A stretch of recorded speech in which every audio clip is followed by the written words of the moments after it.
Can no longer be the manufacturing capital of the world. Where the hell is that written? We are the greatest manufacturing city, county in the world, state in the world, city in the world. We're going to remain that way.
We got one more job to do together. Let me ask you, are you ready to fight? Yeah! Are you ready to win? Yeah! Are you ready to elect Kamala Harris our next President of the United States of America?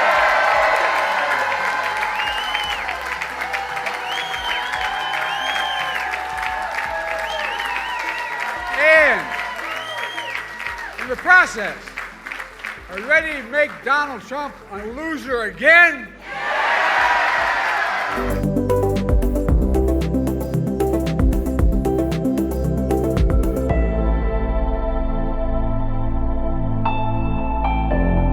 Joe Biden has joined Kamala Harris in Pennsylvania for a campaign rally, one of the must-win states. It is the first time the US president has appeared with his vice president on the election trail since dropping out of the race. And joining me live is former White House Chief of Staff and now Bondi Partners consultant Mick Mulvaney. Great to see you once again. Pennsylvania is really shaping up as the one to watch, isn't it? It is, and it's not surprising that it's the first place that we've seen President Joe Biden with Vice President Kamala Harris. This is effectively Joe Biden's home state. He's from there, even though he represented a nearby, much smaller state, Delaware, in the Senate. He's got deep, deep roots in the Pennsylvania community. So the one place you could probably expect him to be again and again is in Pennsylvania. Keep in mind, these races are going to be so close, Laura, so very, very close in 8 or 10 states, maybe even now. Watch where the candidates spend their time. That's where they think they can make the most headway. They think they can have the most success. Democrats talk about challenging in Florida. Republicans talk about challenging in Illinois. It's never going to happen. When they are on the floor, on the ground in Pennsylvania, it means that's where the battle is. Yeah. Where else is the battle, do you think? Arizona, Nevada, Michigan, we've got Wisconsin, we've got North Carolina. What's another one to watch? Well, look, and I know you're planning your big trip for November, but so keep in mind. I'm still trying to work out where to go, Amik, to be honest. I just don't know. I'd like to be in the center of the universe, and I'm just not sure where that is. I have tried all I can to get you to go to Las Vegas because Nevada really is in play. But let's be serious for a second. The Harris campaign has been in Georgia, I think, 3 of the last 4 days. Okay. This was a state that Joe Biden had no chance to win. They've got internal polling data now that says they might even be tied. Talk about the Harris campaign now might be tied with Donald Trump in Georgia. The larger polls I'm seeing has Trump up by 2 or 3, but that's within the margin of error. So the fact that the Kamala Harris team is on the ground in Georgia speaks volumes about where they think they've got some opportunities here. I don't know what the equivalent would be in Australia, but if you picked a traditional sort of liberal seat and then have Labor spend a lot of time there, that's what Kamala Harris is doing in Georgia. Yeah, right. Okay.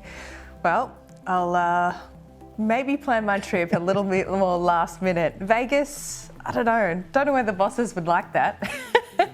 There might be an ulterior motive. I don't know. Anyway, let's talk about Joe Biden being on the campaign trail.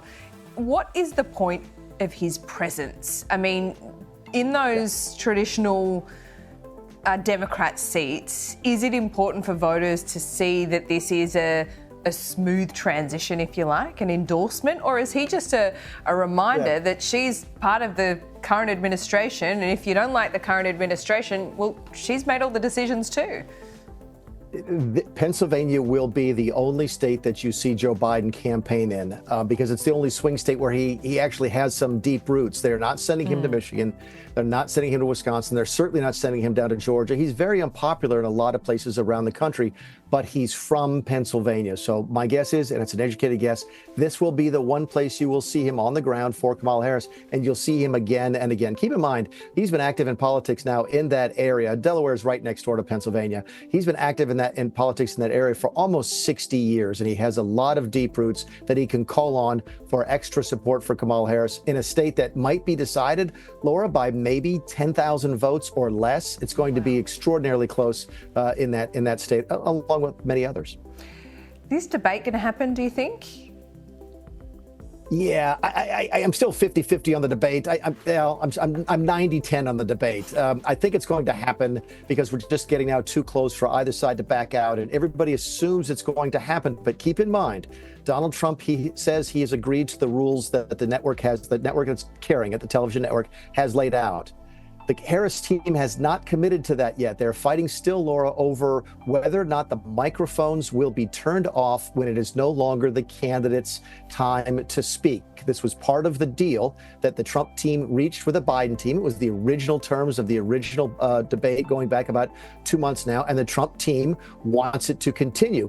The Harris team is now saying that they want the microphones on all of the time because they think it makes Donald Trump look bad. So you're getting this back and forth as to whether or not those mics will be on. They have not agreed to that yet, so there's no formal agreement in place. Everyone's assuming there's going to be a debate a week from tomorrow, but it's not a done deal yet.